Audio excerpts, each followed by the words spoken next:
जैसा कि आप जानते हैं कि हम जुवेनाइल जस्टिस सिस्टम एक्ट 2018 का डिटेल रिव्यू कर रहे हैं और आज इस सिलसिले में हमने जो टॉपिक चुना है वो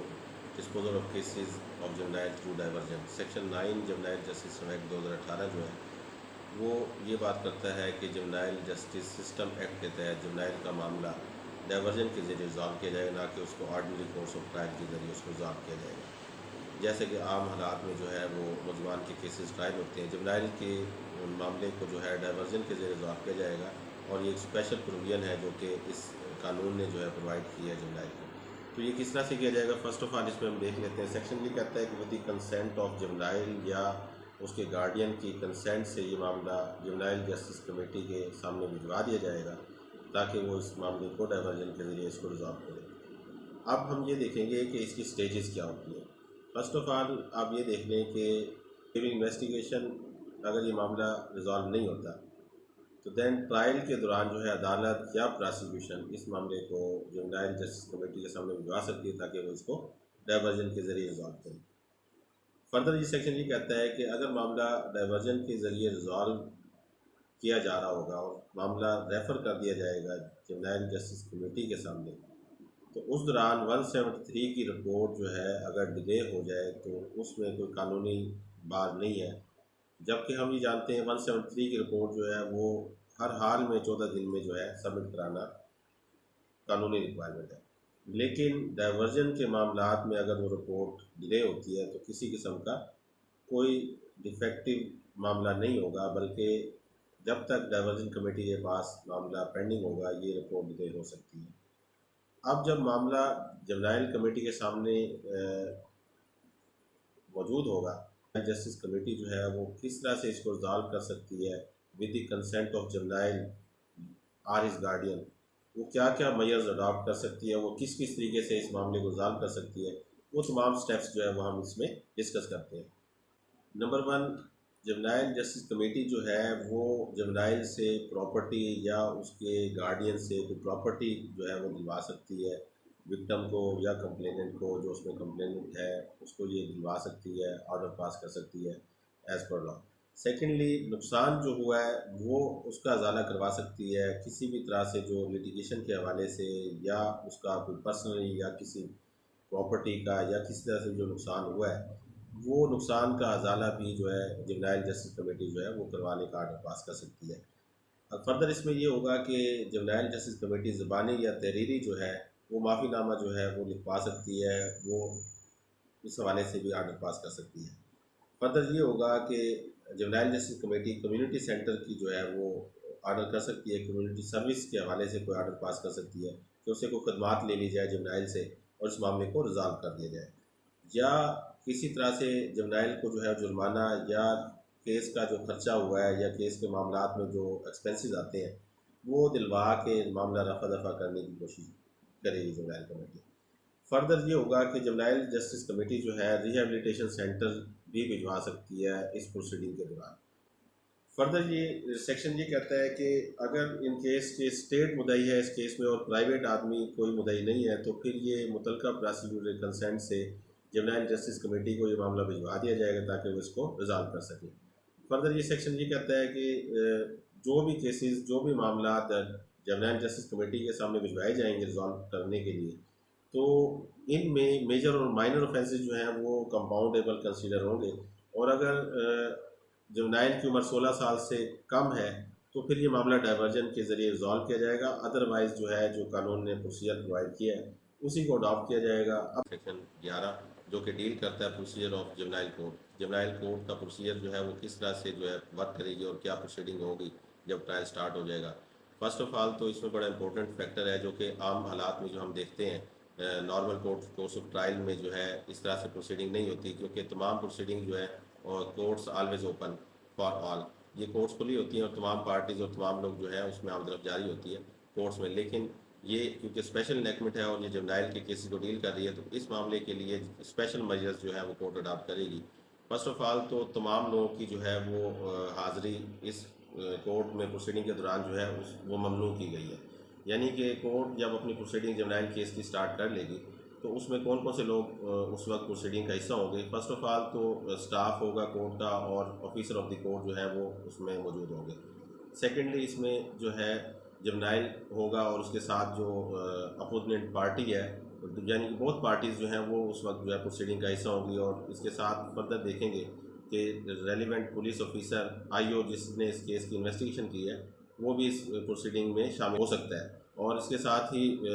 कोई ऐसा शख्स जिसको कोर्ट इजाज़त दे दे प्रोसीडिंग का हिस्सा बनने की, वो भी इस प्रोसीडिंग के दौरान जो है मौजूद रह सकता है। लेकिन कोर्ट अगर समझती है किसी भी स्टेज पर ट्रायल के दौरान कि किसी ऐसे शख्स जो इस वक्त मौजूद है कोर्ट में, जो ऊपर 3-4 लोग जो बताए गए हैं ऑलरेडी, इनमें से अगर कोई शख्स जो है उसकी हाज़िरी ज़रूरी नहीं है इस प्रोसीडिंग के लिए, तो कोर्ट ऐसे शख्स को भी जो है अदालत से बाहर जाने का हुक्म दे सकती है।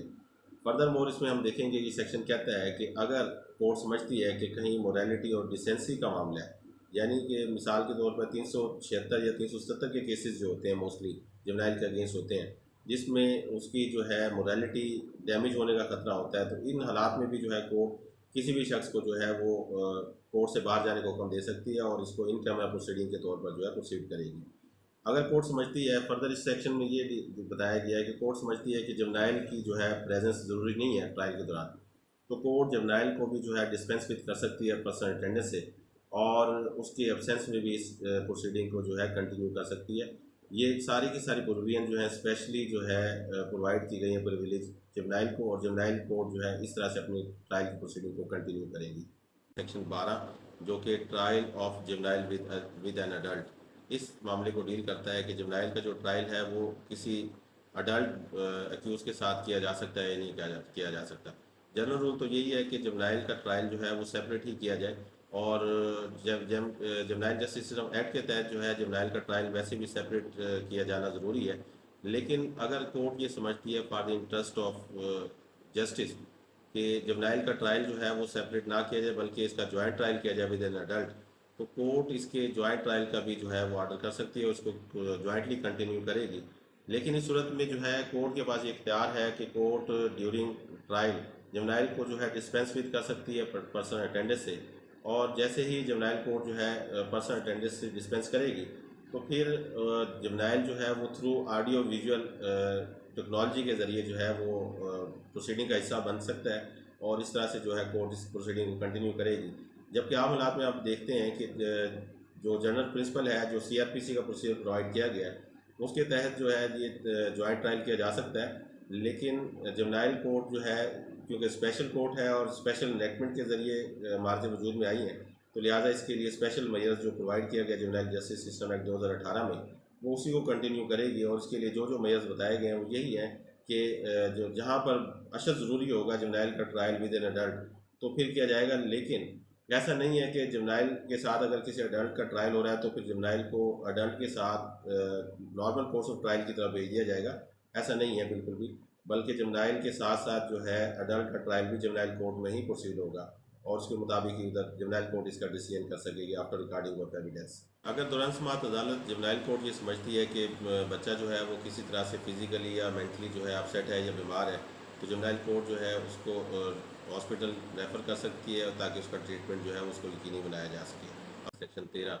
जो कि disclosure the identity of journal को डील करता है कि जर्नल की जो आइडेंटिटी है, नाम या उससे मुतल्लिका मैटर जो है, कोई भी शख्स, कोई भी इदारा जो है, कोई भी ऑर्गेनाइजेशन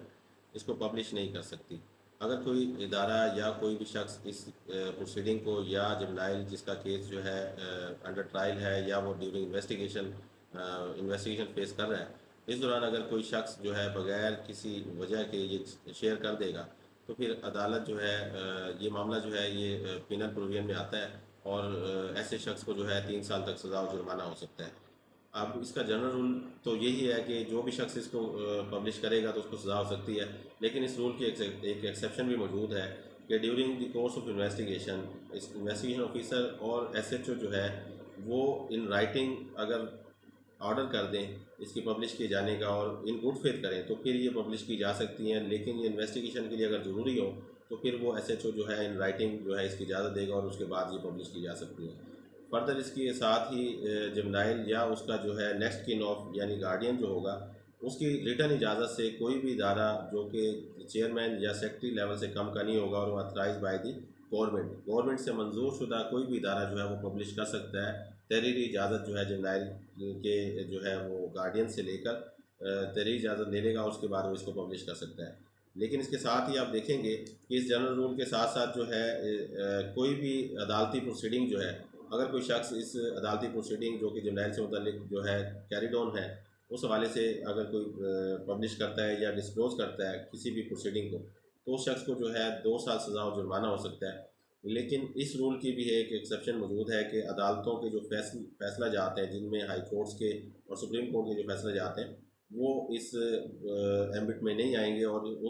इस हवाले से कोई प्रोसीडिंग उनके अगेंस्ट नहीं हो सकती। सेक्शन 14 है जो कि डील करता है रिपोर्ट ऑफ प्रोबेशन ऑफिसर। ये रिपोर्ट जो है during the course of judicial proceeding, जब ट्रायल स्टार्ट हो जाता है और कोर्ट ने प्रोसीडिंग इनिशिएट कर ली होती हैं जुवेनाइल के अगेंस्ट, तो उस दौरान जो है कोर्ट हुक्म दे सकती है प्रोबेशन ऑफिसर को कि वो प्रोबेशन ऑफिसर जो है एक रिपोर्ट मुरतब करे। ये रिपोर्ट के कंटेंट्स क्या होंगे और ये किन किन बातों पर मुश्तमिल होगी। फ़र्स्ट ऑफ़ ऑल इसमें जो है जुवेनाइल के करैक्टर के हवाले से जो है जो भी प्रोसीडिंग की गई है या जो भी एफर्ट की गई है, करैक्टर के हवाले से एविडेंस इकट्ठी करनी है। प्रोबेशन ऑफिसर जो है जुवेनाइल के करैक्टर के हवाले से प्रोसीडिंग करेगा और इस हवाले से जो है रिपोर्ट मुरतब करेगा। सेकेंडली उसका एजुकेशनल बैकग्राउंड के वो पढ़ी लिखी फैमिली से ताल्लुक़ रखता है या कोई इलिटरेट फैमिली है या अनएजुकेटेड फैमिली है, इस हवाले से भी जो है वो रिपोर्ट में जो है डिटेल रिपोर्ट मुरतब करेगा। फर्दर ये है कि सोशल और मोरल करैक्टर जो है उसका, इस हवाले से जो है जुवेनाइल के हवाले से वो प्रोबेशन ऑफिसर जो है रिपोर्ट मुरतब करेगा। उसमें ये भी मेंशन करेगा कि सोशल और मोरल करैक्टर इसका क्या है, आया कि इसका ताल्लुक जो है किसी क्रिमिनल फैमिली से तो नहीं है, इसकी फैमिली में पहले भी कोई इस तरह के ऑफेंसेस करने वाला कोई बच्चा तो मौजूद नहीं है, या इस हवाले से जो भी वो समझता है कि रिकॉर्ड पर लाना, तो वो प्रोबेशन ऑफिसर उसको रिकॉर्ड कैसे बनाएगा। अगर जुवेनाइल जो है ड्यूरिंग प्रोसीडिंग अगर वो एडमिशन करता है किसी किस्म का जुर्म के हवाले से और जुर्म को एडमिट करता है विद फ्री विल, तो प्रोबेशन ऑफिसर वो भी उसका एडमिशन जो है रिकॉर्ड कैसा बना देगा। और उसके साथ साथ अगर कोई evidence related to the commission offence कि उसने किस तरह से और किन हालात में ये जुर्म किया, इस हवाले से भी जो भी रिकॉर्ड पर एविडेंस आ सकेगी, प्रोबेशन ऑफिसर उसको भी रिकॉर्ड का हिस्सा बनाएगा। और एनी अदर अप्रोप्रिएट मेजर्स जो हैं वो जो भी उसको समझता है कि बेहतर है इस मामले को रिजॉल्व करने के लिए, वो उस तमाम चीज़ों को रिकॉर्ड का हिस्सा बना देगा। और इसमें ये भी डिटेल बताएगा कि इस मामले को जो है मीडिएशन या कंप्रोमाइज़ के ज़रिए या सेटलमेंट के ज़रिए हल करने के लिए क्या क्या एफर्ट्स जो हैं वो की गई प्रोबेशन ऑफिसर की तरफ से, ये तमाम की तमाम बातों को भी रिकॉर्ड का हिस्सा बना देगा। फर्दर मोर जो है जब प्रोबेशन ऑफिसर जो है इस हवाले से भी इस रिपोर्ट में डिस्कस करेगा कि रिहेबिलिटेशन सेंटर या ऑब्जर्वेशन होम जो है उसको भिजवाया गया अगर जुवेनाइल को, तो वो किन हालात में भिजवाया गया और क्या क्या वजूहत थी, वो तमाम की तमाम चीज़ें इसमें डिस्कस कर देगा। तो ये जब रिपोर्ट जब मुरतब कर ली जाएगी तो ये जुवेनाइल कोर्ट के सामने जो है प्रोबेशन ऑफिसर पेश कर देगा और जुवेनाइल कोर्ट जो है इस रिपोर्ट को एज ए कॉन्फिडेंशियल ट्रीट करेगी। और अगर कोर्ट समझती है कि ये रिपोर्ट जो है ये जुवेनाइल या उसके गार्डियन को जो है वो दिखाई जाए, तो कोर्ट उसको इजाज़त दे सकती है। और जैसे ही वो जुवेनाइल और उसका जो गार्डियन है वो इस रिपोर्ट को के कंटेंट्स मानने से इनकार करे, तो जुवेनाइल कोर्ट जो है वो आर्डर कर सकती है गार्डियन को कि वो इसकी रिबटल में अगर कोई एविडेंस पेश कर सकते हैं तो वो भी पेश करें, ताकि कोर्ट उन तमाम मामलों को जो है कंसिडर करे और उसके बाद जो है वो अपना डिसीजन उसके मुताबिक कर सकें। सेक्शन 15 जो कि डील करता है power of juvenile court to release the juvenile accused, कि कब कब जुवेनाइल को जो है रिलीज़ करने का हुक्म अदालत दे सकती है। फर्स्ट ऑफ ऑल तो कोर्ट ये करेगी कि जैसे ही जुवेनाइल रिपोर्ट आती है और इंक्वायरी इन्वेस्टिगेशन और ट्रायल जो है वो कंक्लूड होगा, तो फिर कोर्ट उसके रिलीज़ करने के आर्डर कर सकती है। उसके साथ साथ फर्दर क्या आर्डर कर सकती है जो कि in the best interest of juvenile, तो कोर्ट जो है वो तमाम के तमाम आर्डर्स कर सकती है, जो कि अभी हम जो है वो डिस्कस करेंगे। फर्स्ट ऑफ ऑल तो कोर्ट जो है अगर मुतमईन है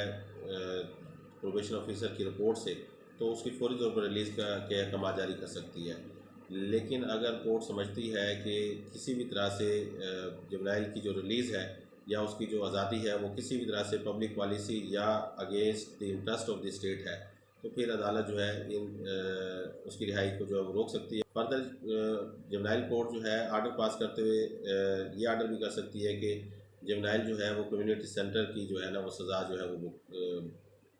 सर्व करे, और उसके साथ साथ जो है रेस्टिट्यूशन ऑफ प्रॉपर्टी का आर्डर कर सकती है, कोई प्रॉपर्टी बहाल करवा सकती है, और उसके साथ ही जो है प्रोबेशन पर भी रिहा करने का आर्डर कर सकती है, या फिर काउंसलिंग का आर्डर कर सकती है, वो किसी को पढ़ा दे या कोई एजुकेशन या इस हवाले से कोई भी काउंसलिंग हो जुवेनाइल से, इस तरह की कोई खिदमात जो है वो ले सकती है। इसके साथ साथ फर्दर ये है कि अगर जुवेनाइल का करैक्टर जो है वो अच्छा है और गुड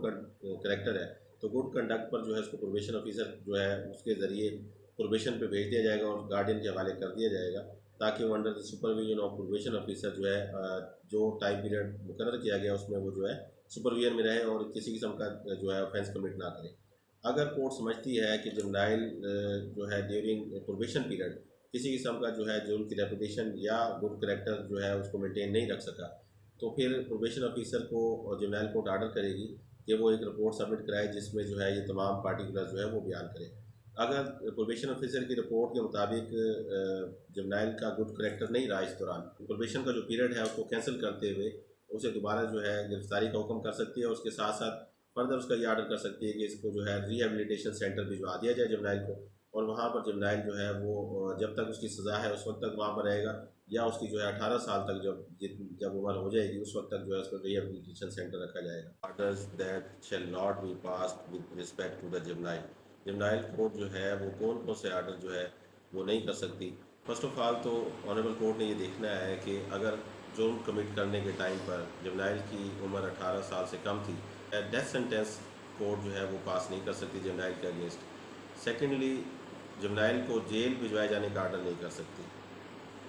थर्डली, इसमें ऐसा होगा कि कोर्ट ये देखेगी कि किसी तरह से भी जो है हार्ड लेबर के आर्डर नहीं कर सकती कि वो मुशक्क़त में किसी किस्म की सज़ा मुशक्क़त जो होती है वो सर्व करे जब जेल में जाकर, इस किस्म की कोई सज़ा भी जुवेनाइल को नहीं दी जा सकती। फर्दर मोर जो है इसमें हैंडकफ नहीं लगाए जा सकते, जुवेनाइल को हथकड़ी नहीं लगा सकते, और इसके साथ ही जो है कोई कॉर्पोरल पनिशमेंट नहीं दे सकते, और इसके साथ साथ जो है फर्दर हम देखेंगे कि किसी तरह से भी जो है वो फिटर्स वगैरह बेड़ियाँ नहीं पहनाई जाएंगी। पाँव में जैसे कैदियों को बेड़ियाँ पहनाई जाती हैं अगर कोई ख़तरनाक कैदी होते हैं,